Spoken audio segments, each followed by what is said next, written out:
Vivimos en un mundo en constante cambio que usted merece entender, porque es imposible interpretar la realidad que vivimos sin conocer cada uno de sus colores. Porque muchos son los tonos de la actualidad. Presentamos Matices.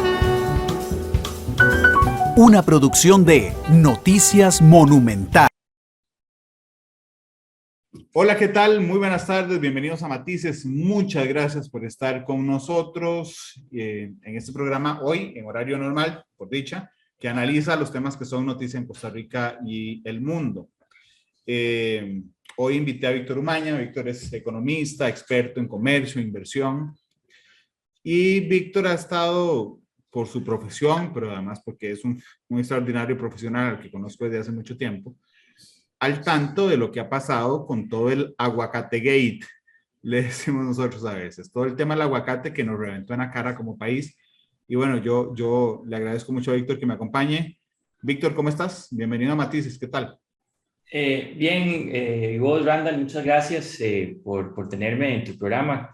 Siempre lo escucho y ahora con la posibilidad de los podcasts es una muy buena compañía siempre y un placer estar aquí con tus oyentes. Muchas gracias, Víctor, por estar con nosotros. Vieras que iba a arrancar diferente. A mí me hizo gracia el día que se resolvió el tema del aguacate. Nos dimos cuenta porque Casa Presidencial manda un comunicado, ¿verdad? Pero el título del comunicado no es que perdimos, no es que nos regañaron, no es que tenemos que levantar las medidas de restricción, sino es que el panel internacional de comercio reafirma que Costa Rica tomó las medidas basado, digamos, en la buena fe de evitar un tema de salud. Pareciera que no leyeron el resto de la resolución, que era la más importante. Porque cuando vos la lees y ya tenemos los medios que comunicarle al país qué es lo que ha decidido, tenemos que resumirlo en que perdimos, en que nos condenaron. ¿Cómo lo resumís vos, Víctor? Bueno, yo diría que es la crónica de una muerte anunciada. Ya muchos de nosotros, de personas que conocemos de estos temas, ya habíamos anticipado que era lo que iba a pasar, ¿verdad? Yo creo que ha sido muy desafortunado cómo el tema se ha tratado en las últimas dos administraciones, sobre todo cuando había tanta evidencia, ¿verdad?, que apuntaba a hacer lo contrario y que desgraciadamente pues esto ha causado perjuicios importantes para los consumidores, para las empresas que comercializaban aguacate, para los mismos productores de aguacate en el país. Me parece que los pone en una situación de mucho riesgo, ¿verdad? Y además, Randall, esto genera también problemas institucionales, porque no solo se creó una innecesaria fricción entre COMEX y el Ministerio de Agricultura, sino que además, Randall, tenés que poner en perspectiva de que la misma institución que regula y vigila la entrada de plagas y enfermedades al país, que es el Servicio Fitosanitario del Estado, es la misma institución que también certifica la calidad y la sanidad de nuestras exportaciones con nuestros principales socios comerciales. Entonces, como verás, esa credibilidad pues queda en entredicho, ¿verdad?, después de llevar esta lucha, digamos, entre comillas, quijotesca, que no nos llevó a ningún lado. Víctor, los términos o el término quijotesco viene, por supuesto, porque todas las instituciones del Estado tienen la obligación de defender, si bien es cierto, las decisiones del Estado. Pero creo que todos estábamos clarísimos de que la decisión era mala. O sea, es decir, que teníamos que ir a luchar. Bueno, tenían las instituciones que ir a luchar por una cosa que estaba perdida, y era cómo venimos nosotros a acomodar, digamos, una resolución negativa con el menos daño al país, sabiendo todos que era una mala decisión. Víctor, no sé si vos tenés la misma impresión. No, definitivamente. Y yo tengo amigos y colegas en COMEX que son muy profesionales, que están a cargo de la solución de diferencias y defender al país, que lo han hecho de forma exitosa por más de 20 años. Recordemos el último caso, por ejemplo, de la disputa de inversión creo que se llama Inversiones Infinito, no sé cómo se llamaba la empresa esta, la minera, ¿verdad?, en que Costa Rica sale avante, por ejemplo, y que es un caso que llevó COMEX adelante. El caso del banano, el caso más representativo del comercio multilateral, el caso que más ha durado más de 20 años, que se ganó también desde COMEX. el primer caso que gana Costa Rica a los Estados Unidos. Es un caso muy simpático, entre comillas, porque se llama el caso de la ropa interior, el caso de unos calzoncillos que exportaba Costa Rica en aquella época a Estados Unidos y enfrentábamos unas cuotas de entrada y Costa Rica lo ganó. Con eso lo que te quiero decir es que el personal a cargo de defender el país es brillante y exitoso y tuvieron que enfrentarse a una misión de que estaba condenados a perder. Sí, que eso es muy complicado, ¿verdad? Yo siempre me imagino, digamos, a las instituciones del Estado diciendo, qué peladas se pegaron estos, pero bueno, nos toca ir a representar los intereses. Sobre todo porque a mí me preocupaba mucho tres cosas, ¿verdad? Una era, digamos, los antecedentes. Vamos a ver, no tenemos antecedente, pero este se convierte en el primer antecedente, ¿ok? Respecto a litigios, si se puedo llamarlos así, en paneles de la Organización Mundial del Comercio. Lo otro, por supuesto, es la condena económica. Es decir, alguien va a tener que pagar esto en un proceso aparte que se lleva en lo administrativo y lo civil, pero que esta es la prueba reina de eso. Es decir, esta es la prueba reina de decir, aquí está la resolución de que se equivocaron. Y lo otro es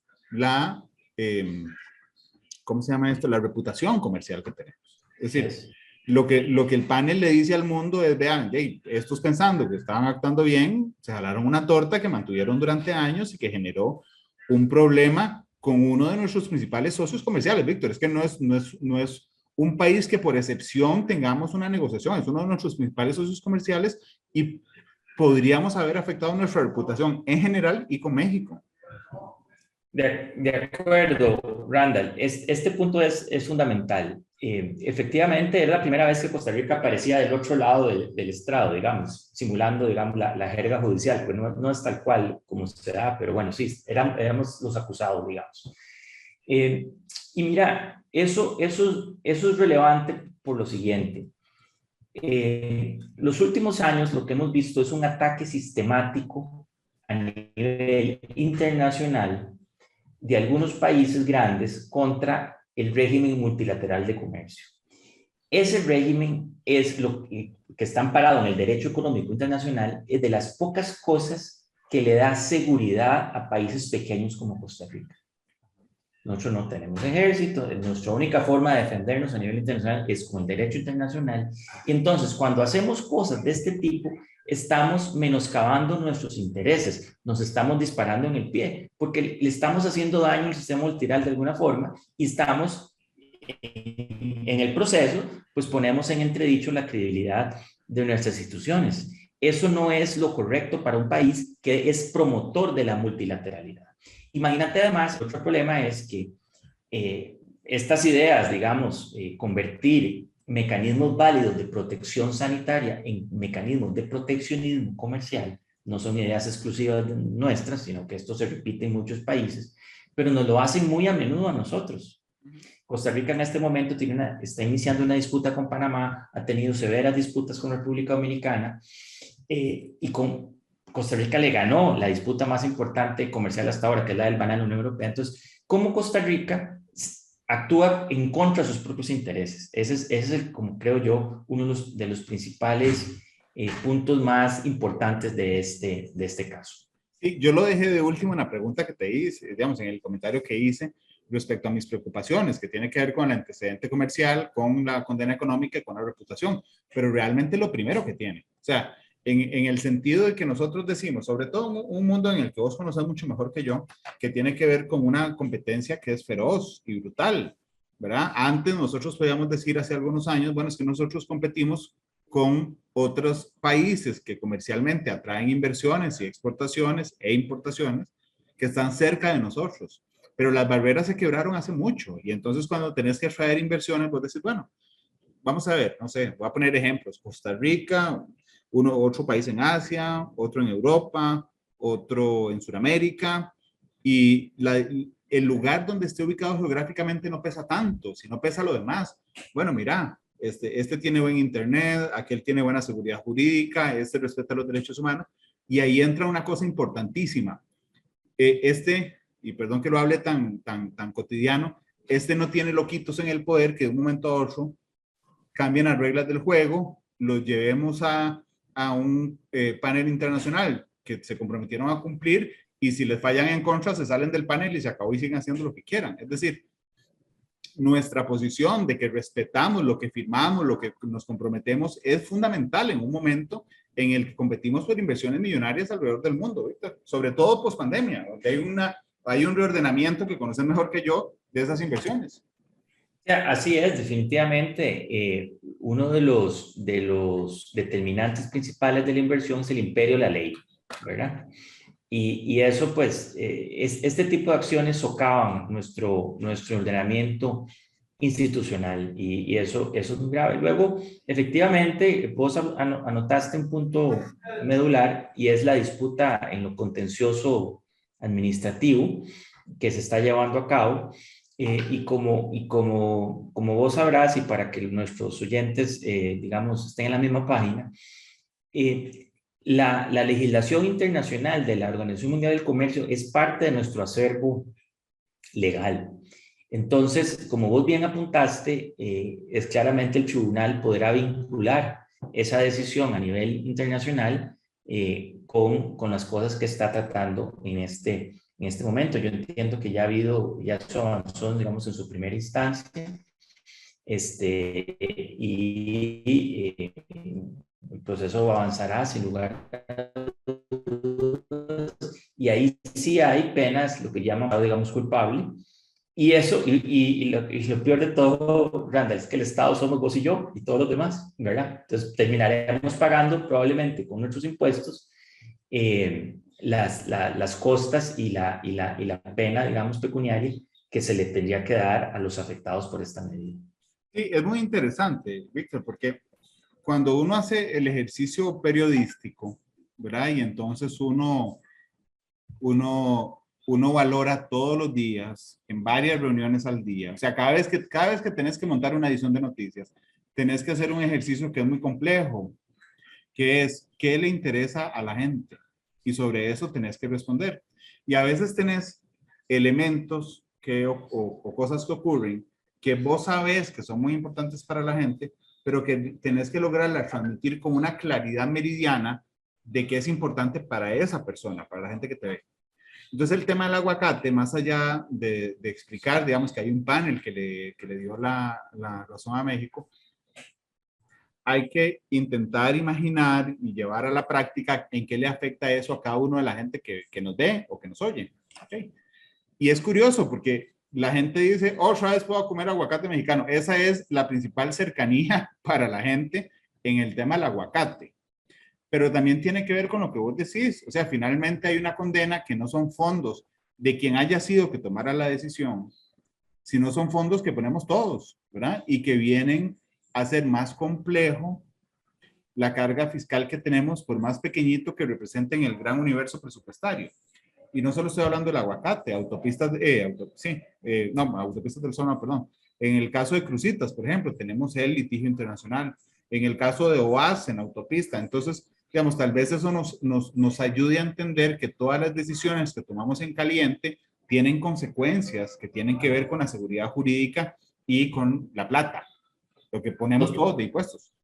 Totalmente, esto no es una cosa, no es una cosa menor. Esto conlleva una responsabilidad enorme que obviamente las autoridades tienen que ver ex ante, digamos, ¿verdad? Porque además lo que parece una buena cosa, recordemos la frase que el camino al infierno, ¿verdad?, está empedrado de buenas intenciones. Entonces, una buena cosa no necesariamente llega a buen término, ¿verdad? Y en este caso específico hay que tener sumo cuidado. Y en digamos, redundando en esto, es decir, el caso del aguacate es un caso complejo, es un caso que parte, digamos, de un análisis de una realidad en que se dice que en el país A hay una enfermedad, en el país B aparentemente no existe, por lo tanto yo debo erigir una barrera para prevenir que esa enfermedad ingrese al país. Eso cuando te lo explican de esa forma, uno dice, sí, tiene toda la lógica del mundo, ¿verdad? Pero obviamente hay un montón de detalles y un montón de procesos que cumplir para que eso sea realmente una medida que promueva la protección de la salud de las personas, la salud de los animales, la preservación de las plantas, y que no se convierta simplemente en una medida proteccionista, porque como ya lo dije anteriormente, ese tipo de cosas son un disparo en el pie y abrir la puerta a los demás para una retaliación, para una venganza, está sujeto también a la discriminación de otros, y eso obviamente no es lo que queremos. Bueno, y también tiene que ver, Víctor, si me lo permitís, y vos que con tu experiencia también en temas de liderazgo, sí, también tiene que ver con cómo planteas vos las decisiones que tomás, cómo las transmitís y sobre qué las tomás, porque ciertamente el panel, lo único bueno para Costa Rica que dice es, usted no tomó esta decisión, y aquí va otra frase cotidiana, usted no tomó esta decisión por mala leche. En principio tiene buenas intenciones, ¿ok? Pero se equivocó. Claro. Digamos que esa es la parte, por supuesto, que subraya Casa Presidencial, que es que no había, digamos, una mala intención debajo de las cosas. Pero lo cierto es que cuando vos te detenés a leer, digamos, puede ser que te digan, usted no tenía mala intención, pero todo lo que hizo estaba apuntado a que tenía una mala intención. Es decir, todo parece a que es una medida proteccionista, aunque no logramos confirmar que usted tenía la intención de que fuera una medida proteccionista. Entonces, digo, hay que tener mucho cuidado por cómo actuamos. Correcto, no, correcto. Y mira, y lo que pasa es que, Randall, cuando vos ves el contexto en que se da, en que se toma la decisión y las decisiones subsecuentes que toman los gobiernos, ambos gobiernos, porque son dos administraciones consecutivas que siguen la misma política, vos lo que te das cuenta es que aparentemente aquí sí había causa y efecto. Es decir, por un lado, yo logro evitar y cerrar en la práctica la posibilidad de importar aguacate de México, y al mismo tiempo promuevo un plan nacional de aguacate que promueve elevar de 2.000 a 5.000 hectáreas de aguacate y pasar de 800 a 2.000 productores en un rango de tiempo muy corto. Y entonces vos decís, bueno, qué curioso, ¿verdad? Y cuando lees incluso la justificación de los antecedentes de ese plan que se hizo, creo que se publicó en el 2019, ese plan lo que dice es además, en vista de que hay un faltante de aguacate en el mercado nacional, es posible la provisión de ese aguacate con producción doméstica, etcétera, ¿verdad? Vos decís, bueno, es mucha casualidad, ¿verdad? Y por otro lado, es muy desafortunado. Es como el cuento de una serie de hechos desafortunados que, como ya lo explicamos, tiene implicaciones para todos los costarricenses, los consumidores, las empresas, los restaurantes, pero sobre todo ahora para los mismos productores de aguacate que a lo mejor no tienen las condiciones de productividad necesarias para competir en un mercado más abierto, ¿verdad? Entonces, esto por todo lado me parece que ha sido un error con consecuencias gravísimas. Sí, que de hecho, vamos a ver, no es solo es mucha casualidad que al mismo tiempo que se tomara esta medida, se impulsara la otra, sino que digo, todos recordamos al ministro de Comunicación en ese momento, Mauricio Herrera, con una bolsa de aguacates en un restaurante de comida rápida. O sea, es decir, como vestís, en términos mundanos, en términos de comunicación, la narrativa que vos generás de por qué tomar la decisión, o una decisión es importante. Y yo creo que aquí también estábamos ante el desafío, Víctor, y me interesa que lo veas, estábamos ante el desafío de que eran dos gobiernos seguidos del mismo partido. Es que yo no sé qué hubiera pasado si el gobierno fuera de otro partido, porque entonces ahí las instituciones hubieran estado obligadas a defender la decisión, pero desde un prisma ideológico muy diferente, ¿verdad? Aquí no era posible, desde el punto de vista político, condenar al gobierno pasado desde nuestro gobierno actual.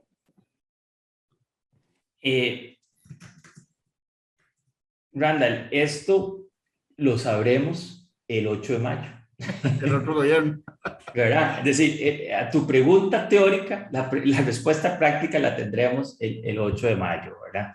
Efectivamente, estos dos gobiernos del mismo partido mantuvieron la medida y la reforzaron, pero claramente ahora vamos a hacer la prueba del ácido, a ver si realmente Costa Rica porque es un solo país, ¿verdad? Es un solo gobierno, es un solo Estado. La continuidad del Estado, pues es la base del derecho, ¿verdad? Vamos a ver si el país obedece la instrucción del Grupo Especial de la OMC. Ese es la gran interrogante que afortunadamente se revelará en pocos días. Pero, Yo quisiera... adelante. Pero, perdón, Víctor, pero tenemos opción. Porque vamos a decir, yo he escuchado al ministro de Agricultura actual defender la medida, al mismo presidente de la República defender la medida, pero bueno, es que les quedan 15 días. Y yo creo que Costa Rica como Estado no puede jugarse a cumplir a medias o en la parte que le gusta la decisión de un grupo especial al que nos comprometimos a obedecer, Víctor. Sí, mira, a ver, la OMC, los acuerdos de la OMC, porque hay algo que hay que poner en perspectiva a los costarricenses y es que a los quienes nos oyen, la OMC no es una mega institución llena de burócratas que determinan qué es lo que un país u otro deben hacer. La OMC está formada por los miembros y los miembros son los que toman las decisiones y los miembros son los que dirimen sus diferencias entre sí. La OMC tiene una secretaría pequeña que ayuda a que eso suceda. Entonces, cuando se forma un grupo especial, el panel, es simplemente los miembros se ponen de acuerdo para instalar personas ahí que son expertos en la materia, no son jueces, no son necesariamente abogados, no tienen esa cualidad judicial, son expertos en temas comerciales y a veces tienen que llamar incluso a expertos científicos, porque estos temas son muy científicos, pero son los mismos miembros que deciden qué hacer. Pero el objetivo principal de la solución de diferencias de la OMC es que se acabe la diferencia. Y hay diversos mecanismos. Costa Rica pudo haberse puesto de acuerdo con México al inicio y decirle, señores, estamos de acuerdo, partimos sin novedad, yo voy a modificar mi medida en unas consultas iniciales que hubo con México. De hecho, al inicio de la disputa, México estuvo dispuesto a negociar ciertas cosas con Costa Rica. Sí, pero fuimos muy cabezones.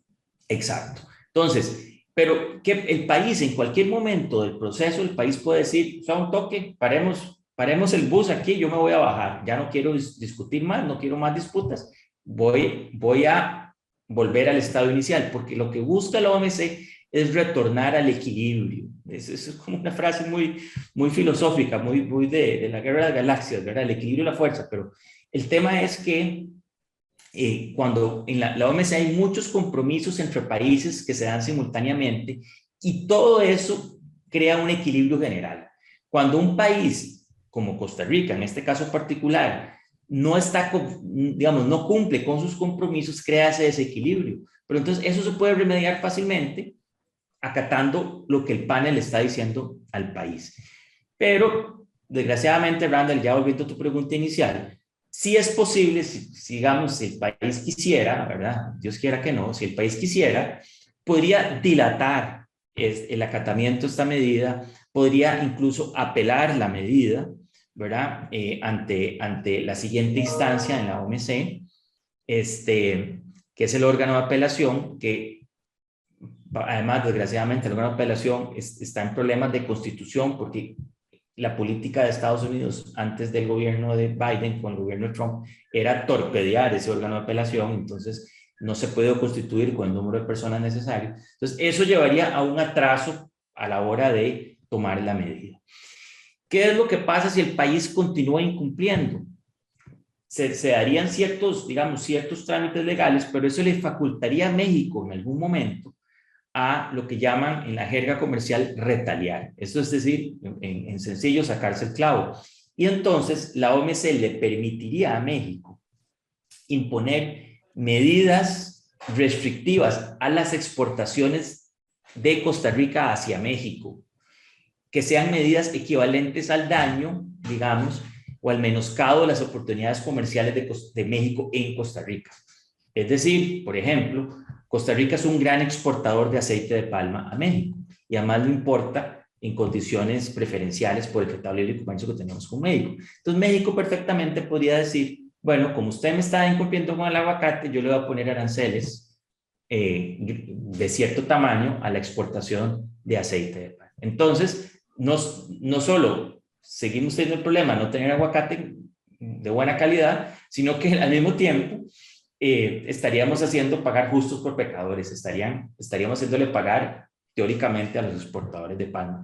Por eso es que esto no es jugando, esto sí tiene repercusiones. La OMC es de las pocas instituciones o el sistema multilateral de comercio, de los pocos regímenes internacionales donde sus decisiones sí tienen dientes y por lo tanto estaríamos exponiéndonos a un mal mayor.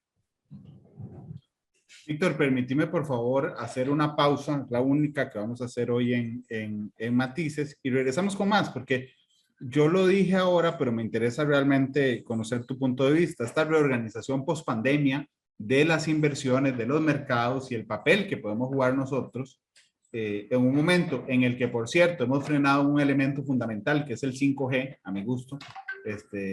¿Cómo podemos jugar en esa nueva cancha o en esa cancha marcada diferente? Vamos a la pausa de Matices, ya regresamos. De acuerdo.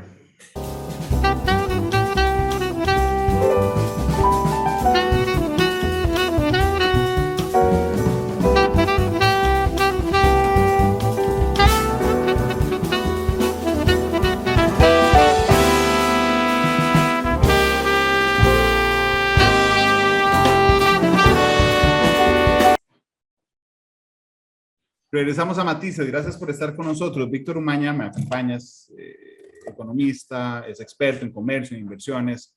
Y realmente, pues yo conozco a Víctor desde hace mucho, tengo el mejor de los conceptos de él en lo personal, pero particularmente tiene una visión que es muy interesante, que abarca más allá, digamos, que los fríos números y que tiene que ver además con reputación, por ejemplo, con liderazgo en sectores, con atracción.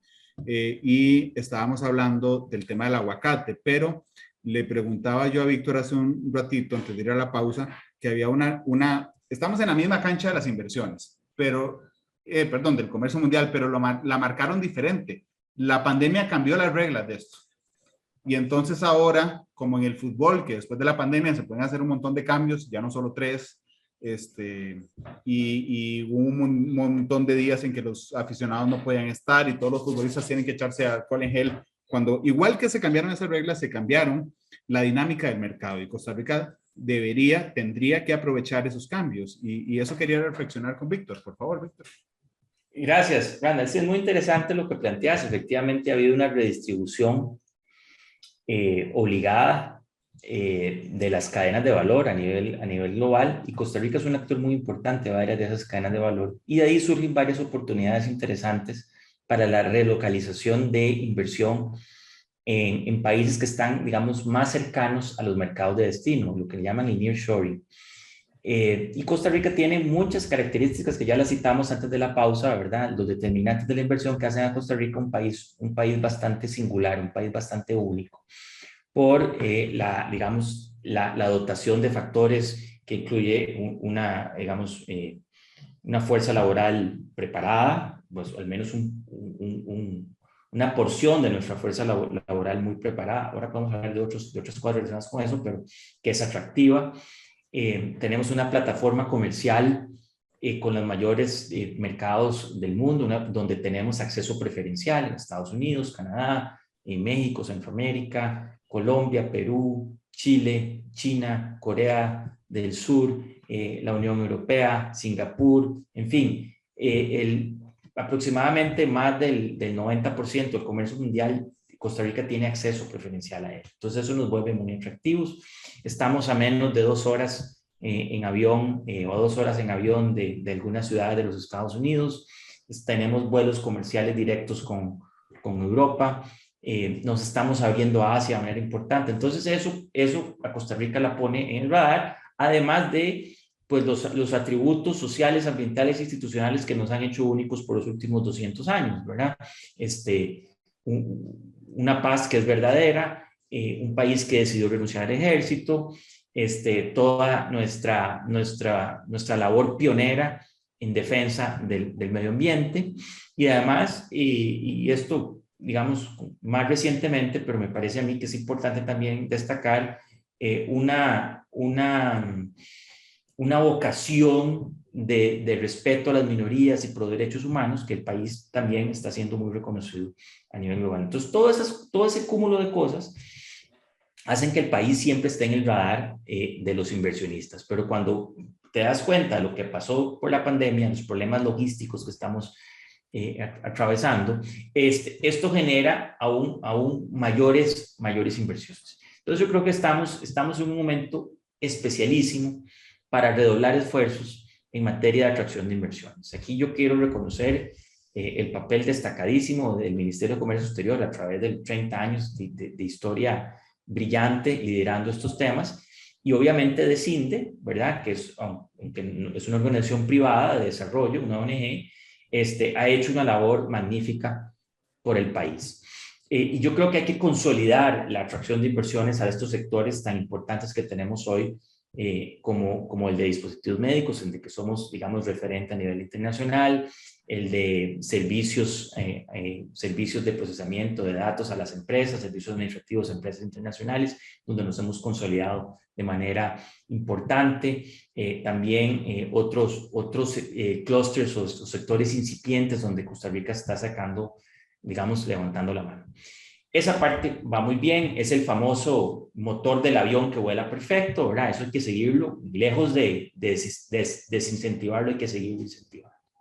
La otra parte, Randall, que está cambiando aceleradamente, es todos los temas relacionados con la producción de alimentos y lo que tiene que ver con la biotecnología y digamos, todo aquello que está ligado a la vida, digamos, en donde Costa Rica también tiene un gran potencial, y aquí me refiero especialmente a la agricultura. Pero aquí tenemos un dilema diferente, y ahora que por supuesto que estamos hablando de aguacate, yo soy de los que quisiera tener una producción de aguacate productiva, competitiva, donde los productores de aguacate nuestros vivan mejor. Esa es la idea, ¿verdad? Que haya una producción viable.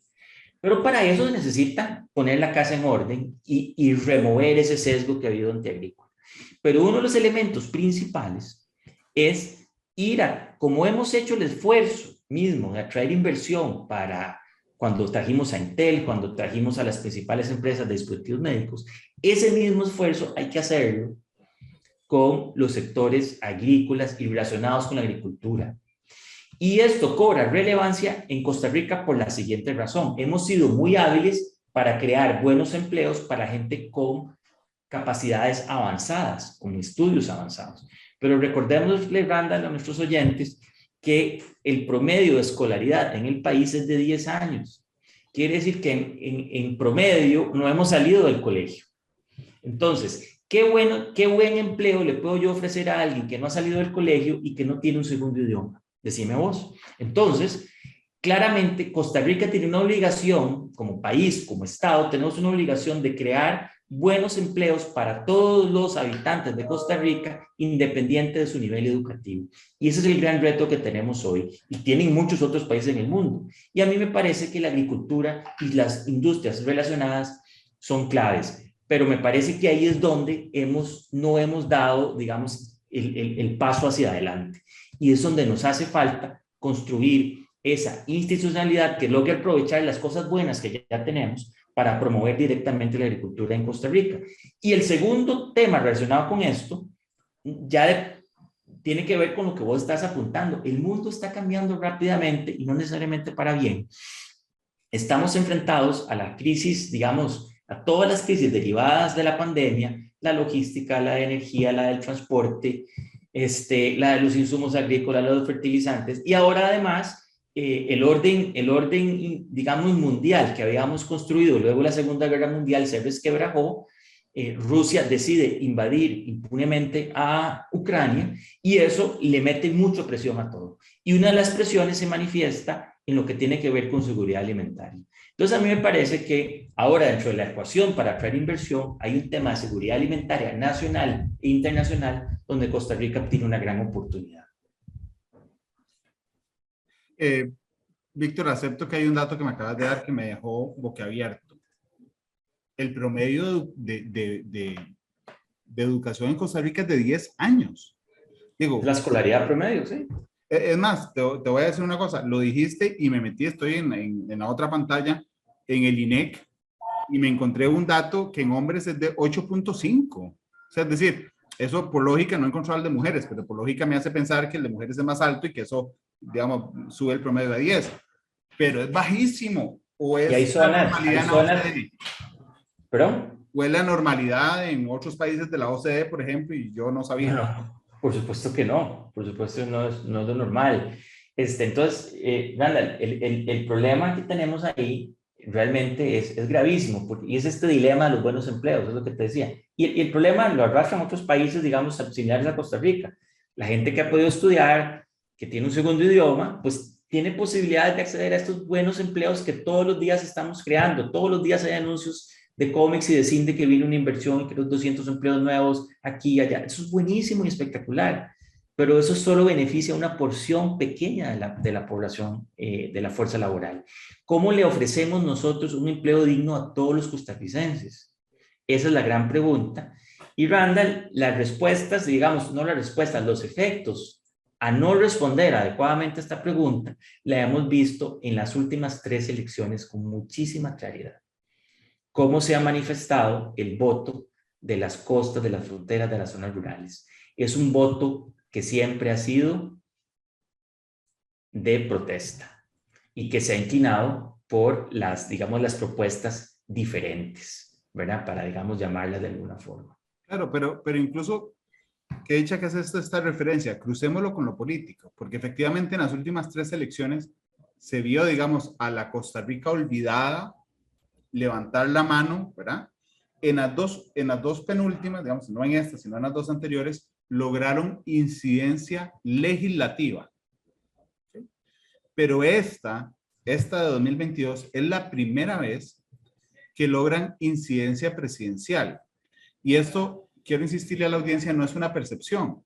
Es que cuando usted ve las provincias y los cantones en los que ganó don Rodrigo, claramente la Costa Rica olvidada fue la que se impuso, ya no solo para tener incidencia en la Asamblea Legislativa con diputados, sino finalmente para mostrar un enojo y una protesta con el sector político tradicional y exigir que volvamos la cara hacia ellos, Víctor. Eso realmente me parece uno de los fenómenos más interesantes en esta última elección presidencial. Sí, me parece que es algo de lo que menos se ha hablado, ¿verdad? Digamos, nos perdimos en otros detalles de la campaña y tal vez los que menos tenían importancia, pero este tema de cómo capturar el voto en las zonas rurales, las más desfavorecidas, me parece que ha sido la clave en las últimas 3 elecciones, y en esta vos lo dijiste con mucha, digamos, con gran veracidad, y es que sí, efectivamente, estas son las que le dan el triunfo al partido de don Rodrigo. Y bueno, la siguiente pregunta es, ¿cómo le vamos a responder finalmente a estas poblaciones? ¿Verdad? Porque entonces, volviendo al tema que nos convocó al programa, bueno, ¿cómo podemos traer inversión que se manifieste claramente en la generación de empleos dignos para las personas? Randall, y es que no hay nada más feo que no tener empleo, ¿verdad? Es de las cosas más indignas que existen, no solo porque no puedes proveer a tu familia, sino porque es un tema de dignidad humana, y yo creo que de verdad no hemos querido darle, digamos, darle el clavo aquí, habiendo tantas y bonitas oportunidades, pero no hemos querido eliminar los sesgos anti-zona rural, anti-agrícola, que hemos venido arrastrando por muchas décadas, Esto ni siquiera tiene que ver con el modelo actual. Podemos irnos al modelo de sustitución de importaciones en los 50, 60, 70, para financiar ese modelo de sustitución de importaciones, que obviamente fue un fracaso. Le poníamos impuestos a las exportaciones de café y banano, ¿verdad? Entonces siempre el sector agrícola, en particular, que es el empleador por antonomasia en las zonas rurales, es el que ha pagado la factura a todo esto, y aún así sigue creciendo, sigue exportando bien. Sus exportaciones fueron resilientes durante la pandemia, y ahí está, pero claro, sumamente amenazado y con pocas posibilidades de crecer en los niveles que necesitamos para poder darle respuestas a toda esta población. Claro, de hecho, te quería preguntar qué han hecho otros países para incluir en el tren del desarrollo a estas zonas. Porque, por ejemplo, Chile, la desigualdad en Chile, que es estructural, ¿verdad? Porque ahí vos nacías de una familia pobre y era imposible, no tenías un solo elemento de movilidad social. No importaba dónde estudiaras, lo que estudiaras, no podías salir del círculo de pobreza, o sea, no podías tener movilidad de una clase a otra. Eso hizo que estallaran las protestas en Chile. Ok. En Costa Rica aún tenemos algunos brazos que el Estado puede mover para el salto de socioeconómico, ¿verdad? A través de el INA, a través de educación formal, a través de becas, a través de ayudas. Pero realmente cada vez vemos más que la inversión en desigualdad, para luchar contra la desigualdad, no tiene ningún efecto sobre la desigualdad en Costa Rica. O sea, cuando uno ve los gráficos de la OCDE y ves Francia, por ejemplo, que es un país muy desigual, pero cuando viene la inversión estatal para luchar contra esa desigualdad, disminuye y compensa. En Costa Rica no, en Costa Rica es la misma desigualdad antes de inversión pública y la misma después de inversión pública. Eso significa que somos muy poco eficaces. ¿Qué han hecho otros países para incorporar, digamos, estos sectores como el agrícola en el tren del desarrollo, en una política de exportaciones muy exitosa? Antier tuve conmigo al ministro de Comercio Exterior y las exportaciones crecieron un montón, pero no logramos arrastrar a todos los sectores. ¿Qué han hecho otros países, Víctor? Mira, no, vos diste en el clavo, y es el tema de la eficiencia, es decir, cuáles son las medidas que realmente son exitosas, ¿verdad? Yo creo que, digamos, ahora que vos lo planteaste, el tema de la escolaridad y que damos estas cifras, es decir, el problema para que existan buenos empleos y que la gente pueda engancharse y subirse a la escalera de la movilidad social es un tema de habilidades y de capacidades, pues la respuesta inmediata es la educación, sin lugar a dudas. Costa Rica tiene que, no tiene que invertir más, tiene que invertir muchísimo mejor, ¿verdad? Porque el gasto en educación es enorme, lo que necesitamos es hacerlo bien, ¿verdad? Entonces, pero imagínate que la señora Marín Müller ingrese el 8 de mayo y por su grandísima capacidad logre convertirnos y instaurar el modelo finlandés de educación en Costa Rica, aunque lo pueda hacer, los logros, digamos, se van a poder manifestar en al menos una generación, aunque fuéramos Finlandia. Entonces, hay un tema de temporalidad que hay que analizar. Es decir, las grandes reformas que el país necesita para promover la movilidad social tienen que ver con educación en gran medida. Y eso es la gran apuesta que han hecho los mayores, digamos, los países más exitosos. Lo que ha hecho claramente Finlandia, los países escandinavos, ahora algunos países, digamos, de la extinta Unión Soviética, los países bálticos, Israel, ¿verdad? Esa apuesta por la educación, Singapur, por supuesto, es la apuesta por la educación es lo que ha marcado la diferencia, ¿verdad? Pero obviamente yo no le puedo decir a un primo tuyo de Juan Viñas, digamos, ¿verdad? Que ya es una zona un poquito más, digamos, más desfavorecida, que depende de la agricultura, decirle, mire, no se preocupe, en 30 años sus hijos van a estar súper bien porque ellos sí van a poder estudiar. Pero a esas personas tenemos que ofrecer la solución hoy. Y la solución hoy, Randall, no tiene que ver con lo que otros países han hecho. Nosotros tenemos que ver lo que Costa Rica misma ha hecho para el desarrollo de este pedazo de Costa Rica, de la parte rica, ¿verdad? ¿Qué es lo que hemos hecho? Con claridad. Bueno, hemos creado infraestructura, hemos traído inversión, hemos tenido las facilidades y los servicios públicos para nuestra población, ¿verdad? Hemos creado los incentivos necesarios para que venga la inversión, ¿verdad? En este pedazo de nuestra Costa Rica lo hemos hecho muy bien. Lo que toca es repetir eso mismo en las zonas rurales, ¿verdad? ¿Y eso qué necesita? Necesita más Estado. Ojo lo que estoy diciendo, más Estado. Ahora que todo el mundo pregona que es el Estado más pequeño, qué sé yo, ¿verdad? Y menos gasto. No, todo lo contrario, más Estado y más gasto, pero bien hecho. Aprovechar ese mamut que tenemos hoy y convertirlo en un león atlético, ¿verdad? No, el león es una mala analogía en este momento. Hoy. Perdón un a mis cubano amigos. traído a jugar a Costa Rica, Atlético. No le eches leña, leña al fuego.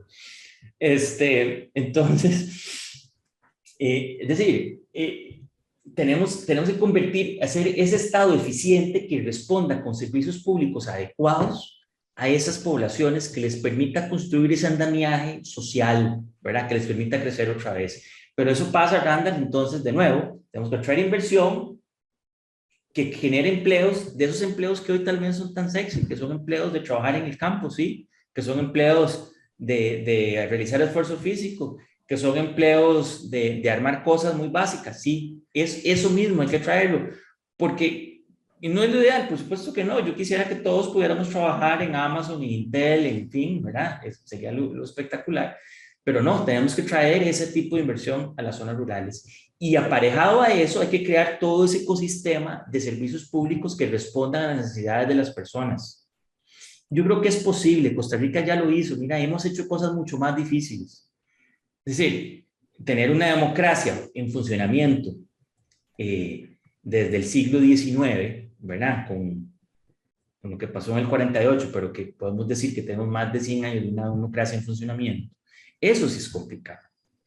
Tomar la decisión de abolir el ejército, eso es complicado. Tomar la decisión de crear un servicio de seguridad social, eso ha causado guerras y derramamiento de sangre en todos los demás países del mundo, ¿verdad? Es decir, esas cosas duras y difíciles ya las hicimos.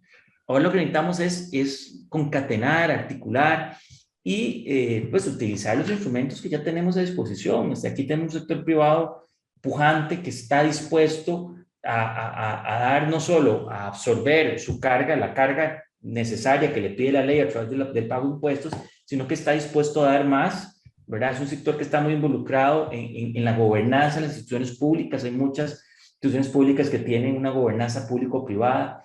Tenemos una academia brillante, ¿verdad? Claro, con problemas de gobernanza en sí misma, ¿verdad? Y con una serie de privilegios odiosos que hay que también dirimir con ellos, ¿verdad? Pero que estoy seguro que si estos tres sectores logran trabajar de la mano, vamos a poder dar las oportunidades, las buenas señales de mercado que requieren nuestras zonas rurales.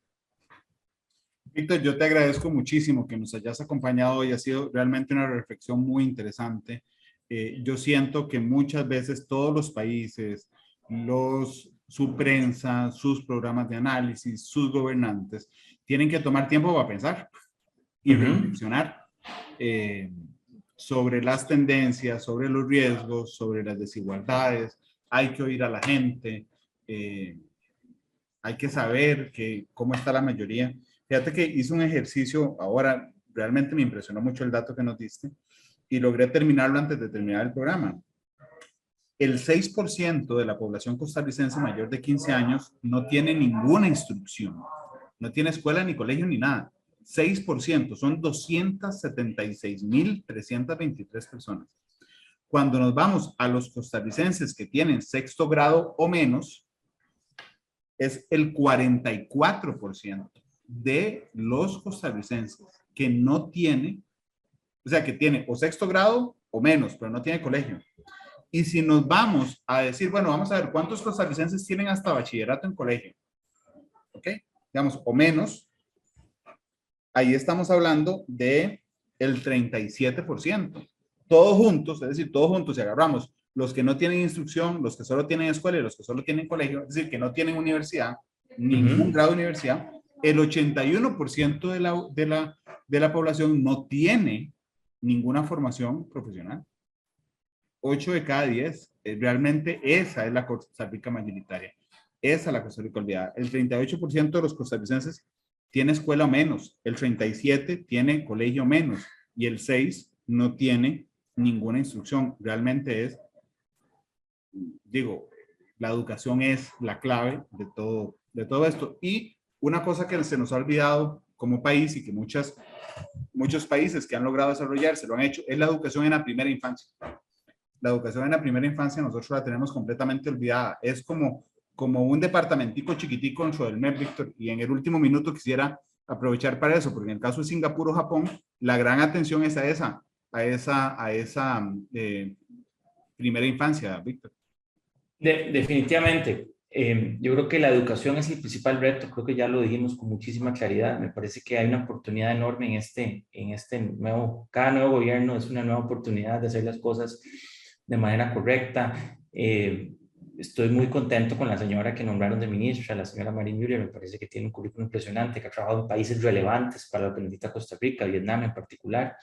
Así que me parece que esos esfuerzos desde la primera infancia van a ser fundamentales y claro, los vamos a ver en una generación, pero eso va a dar pie también a que se puedan alinear algunas otras políticas de educación técnica, aprovechando la nueva ley del INA, que es un legado de Andrés Valenciano también, ¿verdad? Que hizo una gran labor en el INA. Y que si el sector privado se logra enganchar fuerte con estas reformas a la ley y se empieza a invertir bastante en capacitación, podemos de alguna forma levantarle el nivel de habilidades a un porcentaje importante de la población, que eso redunde en nuevas posibilidades de empleo, en atraer más inversión y que finalmente podamos poner a andar la rueda o la escalera eléctrica esta de la movilidad, ¿verdad? Y que permita a más costarricenses tener una mejor calidad de vida. Víctor, muchas gracias. ¿Con cuál canción querés irte?